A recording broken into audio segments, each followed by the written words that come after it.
Everyone out there in social media world. Yeah. I wanted to do a quick video. We're going to read along of this here article. We got some really nice propaganda going on here, so I thought it was very interesting. And it just, my point in all of this is once you realize the manipulation that's going on, you have to break free of the paradigm, this right-left paradigm and the right ink and the ultra-left lib and all this stuff. It's an enormous paradigm, and once you realize all of the manipulation and all of the mind control things and all of the deep state stuff and all the agencies and how they are completely isolated from the democratic process. Once you can't come to the realization that of all the fabrication and then stay within inside the right and left paradigm. Good morning from Alabama. Good to have you on. Good to have you on. So let me get into the article here. And that's what you see over and over again. You see these different people that are realizing the deep state manipulation and the quote unquote elites. Like, for example, I'll give you a good example. Glenn Beck had Whitney Webb on, and it's really neat seeing two things I want to point out here. One, everybody wants to demonize Whitney Webb for going on Glenn Beck, and then obviously saying, "Oh, you're obviously COINTELPRO because you went on Glenn Beck." Which isn't the case. I mean, for example, Glenn Beck also had on Vadi Bakum, and I appreciate Vadi Bakum mostly for most of what he has to say. And I don't agree with him on everything, but I don't agree with anybody on everything. But then immediately following having Whitney Webb on, because Glenn's always talking about the elites, the elites, the elites, he then has Netanyahu on Whoa. to talk about anti-Semitism, and I mean that is a joke. You supposedly hammer on the elites, and then you invite one on your show to help the spin. That's insane, And that's why I can appreciate some of the people that Beck has on, but I completely don't appreciate him at all because he is absolutely he's controlled in his own mind at a minimum, and that's unfortunate. But let's share the article here. So yesterday we were talking about FTX. Yeah, so yesterday we were And talking about Sam Bankman-Fried Yeah. and the Talmud teachers that are encrusted in all of this controversial. And speaking of Talmud teachers, you got Netanyahu, so there you go. So it's those people that you can't speak of. And so that's why we're going to share. Gotta go Chrome tab. Oh, what did I do? I clicked the wrong thing. Okay, there Yep, we go. there Chrome you tab. go. All right, y'all. Here is the article. So this is just brought to you by Forbes. This was posted yesterday. And you always have to have the narrative crafted before you roll out the propaganda. Of course.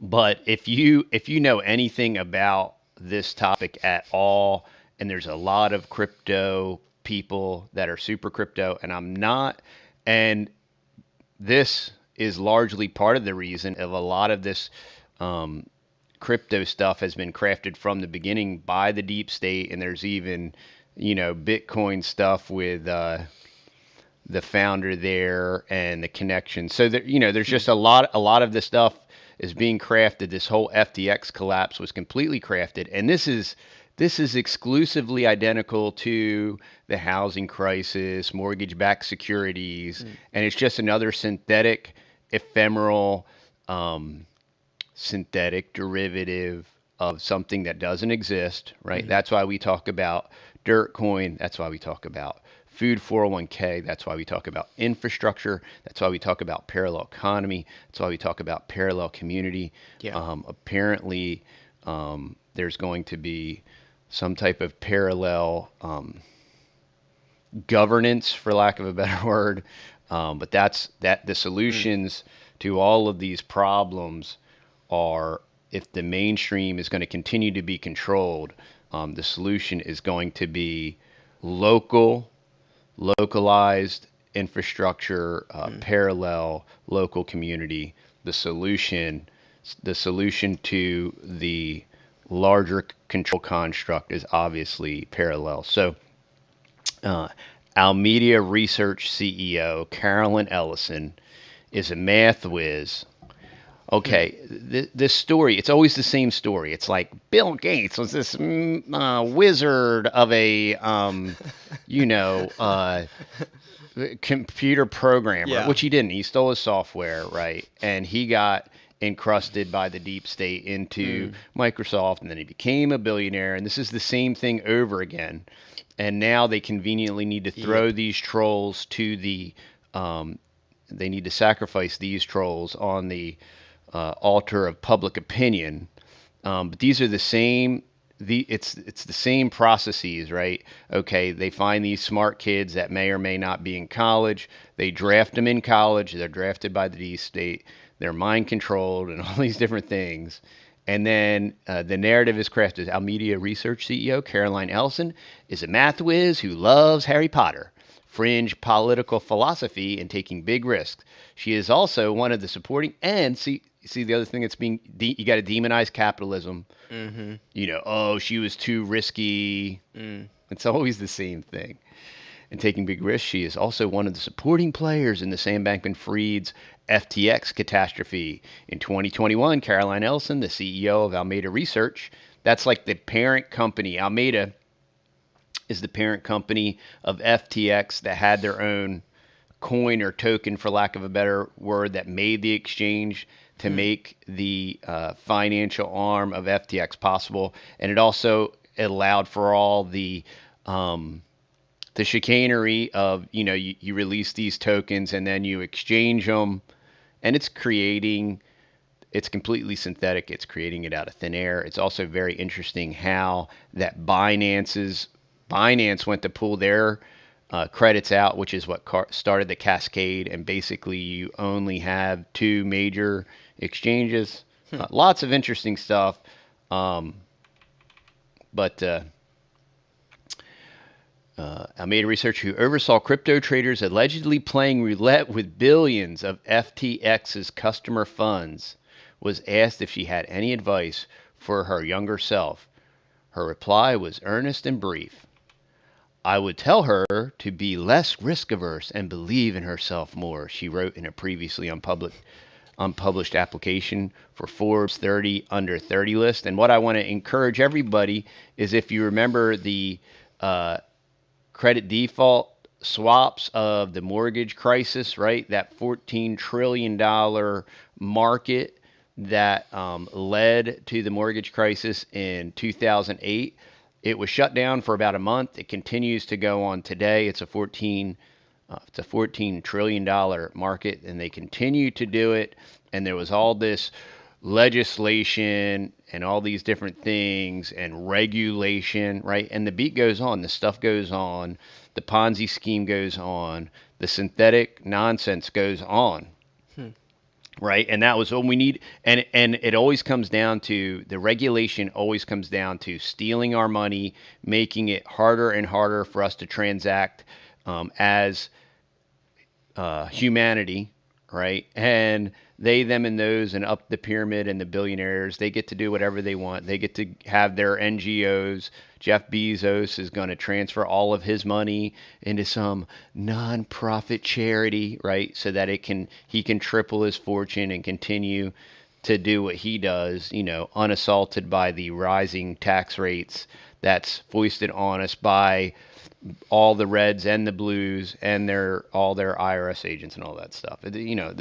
These guys continue to do these guys go unmolested towards their nonsense.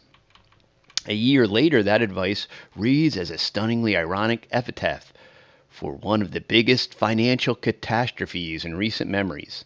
And these huge financial catastrophes are always set up.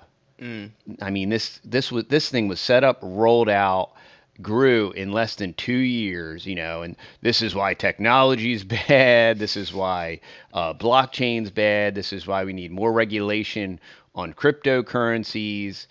And this is why everybody needs to be regulated. Everybody needs to be tracked and traced. These kids should have been tracked and traced, and they shouldn't be allowed to do all this stuff. And the reality is that the free market is so heavily regulated and manipulated that this stuff is allowed to take place. It's propagandized. The propaganda is put out there. And then you have all the signature reduction stuff going on in the background to make all this stuff work. Last week, FTX, once the second largest crypto exchange in the world, collapsed into a $32 billion pile of risky bets and worthless tokens that the former Enron attorney who was taking over FTX said is the biggest failure of corporate controls. And we all know about Enron, and we all know that that was a setup, and we all know that all of the Enron documents just so happened magically got incinerated on 9/11 with everything, with just hundreds of other coincidental destruction of damning evidence on 9/11 in 3 buildings, one that wasn't struck by a plane. Okay. And Alameda, the company Ellison helms, was one of its architects. It was Alameda's speculative investments that were allegedly made by using FTS customer deposits, taking billions without users' knowledge. And it was Alameda that reportedly covered up the scheme because the hedge fund ensured the assets of its trading on FTX steered clear of its own balance sheet. What about the Fed's balance sheet? What about all the off-balance sheet that the Fed has? What about the Federal Reserve that we can't even see the balance sheet? Okay, what about the federal government and the off-balance sheet that Catherine Austin Fitts talked about in the 90s, the trillions of dollars that were missing? What about what about the trillions that were missing on 9/10/2001, right? Once again, those records were in the Pentagon that supposedly got hit by an impossible airplane that couldn't have done the maneuvers to even hit the building, besides the fact that there was no debris and there was no signs from the 87,000 security cameras that ensconced the entire neighborhood. Yeah, they just magically weren't recording Yeah, them. it's all just magical, and it's all redacted for national security purposes. And this is all going to be redacted for national security purposes. There's going to be an investigation, and there's going to be alphabet agencies that are involved, and we can't tell you because we knew about it. They always know about it, and they're involved, but due to national security, we can't tell you. But at the same time, it still damages the everyday Joe. Still gets damaged and stolen from. That's their right. That's their plan. FTS rank and file who reportedly were convinced to pour their life savings into the platform among them. The filings also showed that Alameda Research handed out 3 personal loans to FTX executives, with Bankman-Fried borrowing $1 billion. Okay. And while FTX CEO Sam Bankman-Fried owned 90% of the trading firm, it was Carolyn Ellison at Alameda's helm when both companies collapsed. Interesting. There is little publicly available information about Ellison, but conversations with 8 people who knew her and a previously unpublished interview she gave to Forbes last October that they purposely sandbagged until it was needed, like right now, paint a rough picture of a quiet math nerd who climbed the crypto hierarchy until it all went bust. And see how they're completely deflecting over Sam Bankman-Fried here. Yeah. Over the course of a few years, Ellison's wholehearted embrace of Bankman-Fried's new jazz financial hijinks pitched her into an ever-widening crypto gyre of bullpoop, deceit, and desperation. She did not respond to multiple comments requests for this story. There are a lot of people who are very smart, but aren't good necessarily at the messy world of trading, especially crypto. Before she found herself at the center of crypto's most massive meltdown, Carolyn Ellison was a star student. She was a Harry Potter head. She was a camp counselor. She was a writer of live-action role-playing scenes. She is a LARP, y'all. She is a LARP. Ruth Ackerman, a math professor who taught Ellison at Stanford 10 years ago. Once again, here's Stanford again. So Sam Bankman-Fried, both his parents were professors at Stanford. Interesting. Ellison went to Stanford. No way. You can look at all the people that were recruited by the alphabets from Stanford, in Stanford. A large portion of Silicon Valley, they all have Stanford ties. Okay. She called her former student bright, focused, and very mathy. A challenge, she said, to reconcile with Ellison, becoming wrapped up in one of the largest alleged frauds of the past decade. First I heard of the current controversy was when people started contacting me on LinkedIn, telling me to withdraw my endorsement of her skill as a computer scientist, Ackerman told Forbes. Now, as the life savings obliterating carnage of FTX collapse comes into clear focus in multiple U.S. agencies, including the Securities and Exchange Commission and the Department of Justice, have announced investigations. You know, all of these incompetent agencies that are supposed to at least monitor this stuff, you know, it explodes and then all of a sudden it's like, oh, now we need to investigate. We had no clue. We didn't know.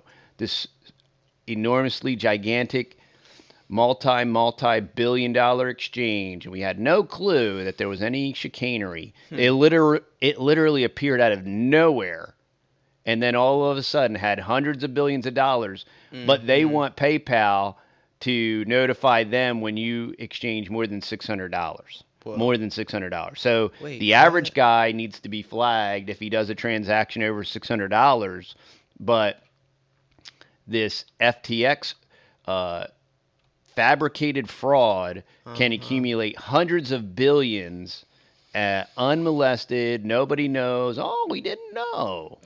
And it's rings of power, y'all. It's all plausible deniability. Rings inside rings inside rings. I mean, they've been. We're not talking about the movie. No. Being comfortable with risks is very important, Ellison said on a podcast in May. There are a lot of people who are very smart but aren't good necessarily at the messy world of trading, especially crypto. They just said it again.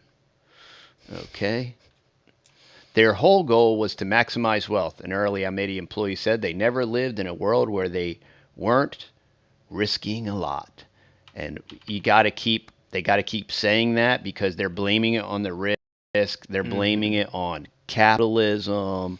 And this is why they're demonizing wealth accumulation, while simultaneously eliminating and distributing wealth creation to they, them, and those. In March 18, Carolyn Ellison was working at the quant trading firm Jane Street when one of her former colleagues approached her with a proposition that would change her life. Over coffee in California, Sam Bankman-Fried, a disalarmingly aloof crypto entrepreneur, pitched her about joining Alameda Research. So, see, Alameda Research existed before her, right? She was brought in as the CEO. It wasn't her brainchild. She didn't invent it. A new digital currency hedge fund he was working on that would exploit the differences in pricing for Bitcoin in different countries. It was the perfect arbitrage, he said. The exchange would help him toward his goal of earning to give billions to charity. He's just a philanthropic billionaire that just wants to give all of his money away to great causes like the next pandemic and global warming and every other fake virtue signal, you know, international wars with Ukraine and stuff like that. I was like, wow, that sounds pretty exciting. I mean, I really love Jane Street, Ellison told Forbes in a previously unpublished interview in October 2021. It was really a hard decision to leave, but Ellison did leave, abandoning her cushy job for a gig at a crypto Icarus that came crashing down in spectacular fashion last week. Behind both Alameda and FTX was Bankman-Fried, a bloviating It came crashing down and they got even more rich. Shocker. Yeah, and of course they all walk with their money. Yeah, of right? course, of course. A bloviating then billionaire founder who had founded the FTX 2 years after Alameda to build what he considered a modern cryptocurrency exchange. Another thing I want to point out here is that Alameda existed before FTX, and Bankman-Fried started Alameda. Interesting. When Bankman-Fried decided to step away from Alameda to focus full-time on the fast-growing FTX, Ellison, a quiet and quirky child of MIT economics professor, so now she was the daughter of an MIT, and just think DARPA and all that stuff, right? So she was a child of a DARPA professor, MIT professor. She took over as CEO. It's the same. It's the same talking points, y'all, as FTX cartoonishly imploded. How about how FTX cartoonishly inflated? It imploded as fast as it appeared out of nowhere. Yeah. Going from assets are fine tweets to bankruptcy in 4 days, attention turned to Alameda's $10 billion in assets and its alleged practice of funneling FTX. I mean, you can think of Madoff, all of these scammers, all of these Ponzi schemes. They all have huge ties. They all have huge ties to all the alphabets. They have huge ties to the regulatory agencies, and all of these different agencies and alphabets. They all get paid all the way throughout this process. That's how all this stuff happens. And then all of a sudden, Forbes is going to, Forbes is the biggest bunch of propaganda. And anybody that's reading Forbes to about if they're looking for real information, I mean, this is a joke. And I tried to find this article in the Wayback Machine. It hasn't been posted yet because I didn't even want to push any traffic to Forbes. It's a joke. As FTX cartoonishly imploded, going from assets are fine to, multiple crypto companies once seen as industry pillars are now on the verge of the same fate. Well, largely in part because they all interact with each other, and that's how you crash all these things, by tying them all together. And secondarily, it's because this was designed that way to force more regulation into crypto. And also, this is what's going to roll and push out central bank digital currency. And it's really easy to look back after the fact and just see how this was completely set up to do that. And it's happening. And I want to point out that Maxine Waters, who was totally in bed and pushing FTX, Maxine Waters and one of these other district of criminals that was heavily involved in pushing FTX are the two Democrats that are going to be ahead of this discovery committee. It's hilarious. There are photos of Maxine Waters with Sam Bankman-Fried, and I forget who the other guy is. Probably like usual suspect, like I can't remember right off the top of my head right now. While the daily headlines document years of alleged wrongdoing, the spotlight has broadened beyond Bankman-Fried to his inner circle and landed on Ellison, a rare female leader in the male-dominated industry. There you go. They're going to spin it again, too. Their whole goal was to maximize wealth. All right, we already read that. I love how they just repeat the same stuff. Yeah, it's to brainwash you. Brainwash you, man. In recent days, Ellison has faced a barrage of particularly nasty criticisms from crypto boosters who blame her for overseeing the downfall of Alameda. But amid the vitriol, she has found some defenders in an unlikely group of people who have celebrated the musings about race science and imperialism. What? On a blog she allegedly wrote in college. Some of her defenders, who call her Queen Caroline, are followers of Curtis Yarvin, a neo-reactionary political theorist and a far-right darling. Here's the spin. Many of the people who have flocked to Ellison's defense gather on Yerbit, a peer-to-peer platform created by Yarvin. One of her online supporters told Forbes they think Ellison was set up to be the fall person and claim that former co-CEO Sam Trabucco, who they derisively call Sam Tabasco, is behind Alameda's implosion. Trabucco didn't respond to the multiple requests for comment. I definitely think she's innocent, one said. I think Caroline can be saved. This was very much like, oh yeah, we don't really know what we're doing. Carolyn Ellison on joining Alameda. So they supposedly didn't know what they were doing for 2 years before they brought her on. And everybody knew what they were doing. The daughter of the esteemed economist, her father, Glenn Ellison, is currently the head of economics at the Massachusetts Institute of Technology, and her mother, Sarah Fisher Ellison, is an economics department lecturer at the university. So, Sam Bankman-Fried, both of his parents are Stanford professors. Both of this girl's parents, Ellison's parents, are both professors at MIT. This is like a deep state match made in heaven. She grew up outside of Boston in a household filled with numbers. While other kids were playing with Legos, Ellison was learning about Bayesian statistics before middle school. One year, rather than write her father a birthday card, she presented him with an economic study of stuffed animal prices at Toys R Us. We definitely got exposed to a lot of economics, Ellison so they're going to create her as like this super wizard nerd math wizard, but then simultaneously say, it all crapped because of her, but it's not really her. This was all a setup, right? And it was all a setup. This was designed to fail. And these pawns in the failure are all handled by handlers. And they didn't have this, FTX didn't have this big success and big flop because of her, though. And this whole concept is all about like, well, the AI is going to be smarter than us, right? And they're doing the same thing here. A natural mathematician, high school was a laboratory for Ellison's love for numbers, and she competed multiple times in the math prize for girls, the national contest that draws the country's brightest young minds. But her interests went far beyond math, and as a senior, she received an honorable mention in the linguistics Olympiad. She also loved books. Her parents read her the first Harry Potter book when she was 3. She said then she read the second one on her own at age 5. She has apparently described herself as a Ravenclaw. I'm not a Harry Potter person, so I have no idea what any of that's about. By the time Ellison arrived at Stanford, she's a math witch. She's going to make your money. She's an alchemist. She's going to make your gold turn into lead.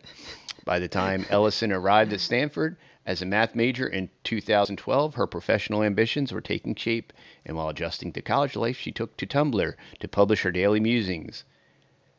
The now deleted blog called World Optimization is unassigned, but a close associate confirmed that it was hers. In it, she wrote the sexual revolution was a mistake and that she believed women are better suited to being homemakers and rearing children than doing careers. Oh, they're trying to paint her as this alt-right, super right. She thinks women should be home raising children. I would agree with her on that. But somehow she never did that. Amused about race science. Oh, and she's a eugenicist too. In one post saying the genetic differences there are massive when it comes to Indian people from different provinces and castes, which has become a source of discrimination in Silicon Valley. And at the top of her list of cute boy things was controlling most major world governments. Ellison has since downplayed what she took away from college. Last year, when asked by Forbes about one thing she didn't learn there that would have helped her in the real world, she replied, pretty much everything. Taxes? And I would agree with that. Yeah, what do you take away from college? Nothing. It's a complete and total waste of time. But she did get recruited by the alphabet agencies to be the fall person for the next depression of crypto and the rollout of central bank digital currency. I'll leave the rest of this. The link is down below. We don't need to keep reading this. It's very interesting how this entire thing continues to be spun, and now it's going to be this alt-right thing, and Johnny Tabasco is the real alt-right guy, and she's an alt-right eugenicist, and she believes in all this conservative stuff. And so this is going to be this whole spin doctor, and the solution is going to be regulation. When regulation is usually to be completely and totally blamed for all of this fiscal irresponsibility.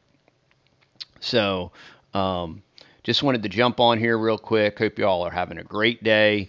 We might be rolling out some more videos today. Also, there's still the 20% off the new T-shirt that we designed last night. The Biden and Fetterman shirt. Yeah, so 20% off. Check that out at our merch store. It's Vote Harder, all caps. Vote Harder is the 20% code to get the Biden and Fetterman for prison 2024. And pretty awesome. And I did find out that I guess Luke Rudowski has the same T-shirt or similar T-shirt. But he made it like a week ago? Yes. Or something? Something like that. And we didn't know. And I don't know if it says for prison on it. Oh, okay. Unfortunately, I didn't steal it from him. I guess great minds think alike, so there you go. And we should, Lord willing, we'll be going live tonight. At 7. We'll have in our daily format, our normal format, and we'll be able to interact with you all. We always appreciate that. We might even get into some theological topics there on the second half. We always enjoy that. And we just like hanging out with you all. And if our moderators are on there, oh, I don't want to block the wrong person. Oh, no, I didn't want to do, oh, did I just block the wrong person? No, you didn't. Okay, you didn't click it. Okay. There we go. I got it. Good. All right, y'all. So whoever's around tonight at 7 Central, we're gonna see try on to the keep live on stream. We're gonna try to keep on cranking out the videos. Trying to punch through the shadow ban, y'all. Yeah. So like, share, subscribe. Yeah, we lost 35 subscribers yesterday. They continue to tank our subs. Yeah. So we're losing like 100 subs a day. Redacted just came. Redacted just came back on. They got kicked off for about a week. They were banned for a week. I'm curious to see how their shadow ban's going to how they'll bounce back from that. But they're completely like deep sixing us. Our backup channel is getting some traction. Okay. So maybe we'll. And we're over 1,000. And we're over 1,000. We'll be able to stream from the Texas Boys React. So if we do get vaporized, you will see us over there. Yeah. Texas Mom's channel keeps going. So we're excited about that. We appreciate all the support and the help. Make sure you're on our Rumble. We can stream from Rumble, and we have really good traction when we live stream from Rumble. So we will be live streaming probably from our backup channel and Rumble. So we're just rolling with it, y'all. We're trying to figure it out. We're trying to, when you're injected into 1984, and you're trying to figure out the new normal, and when you're trying to figure out a postmodern, post-truth world, you just gotta, there are no fundamentals that you can, you can't learn from history when it's a whole new, brave new world. So that's what we're experiencing, this brave new world, and we're just trying stuff, and we'll see what sticks to the wall, and that's what's going on. And when we're not on here, we are having fun and spending time with family and friends and our community. Helping out the community. And we appreciate y'all. Yeah. And we'll see you on the next video. All right. See y'all later. See y'all.